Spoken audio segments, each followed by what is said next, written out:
Gdje ste, brate? Ja sam Oca, imigrant, brate. A vi gledate prvu letnju sezonu imigrantskih priča. Ove nedelje se bavim sezonskim temama letnjim. Znači tange, znači bicepsi, znači cirkanje na betonu koji nije hladan i posledično tome neprehlađivanje. A ovog leta još, za razliku od prethodnih leta, dobro ne baš prethodnog, imamo prilike i obaveze maske nositi u zatvorenim ili overcrowdovanim prostorima i predlažem vam da ih nosite, da nas na jesen i zimu opet ne bi zatvorili u kaznu, brate, ko da smo maloletni, ono. A da bih vas podstakao da nosite skujme u zatvorenim prostorima, evo vam ga i neki savjeti za pozitivno razmišljanje.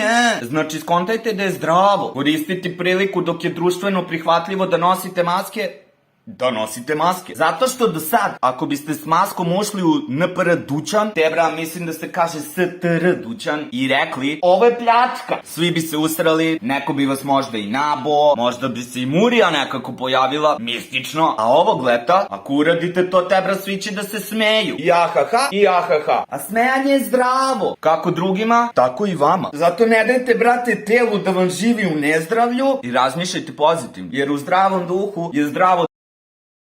Samo sam to hteo da kažem. Nema veze, samo kaži i samo kaži.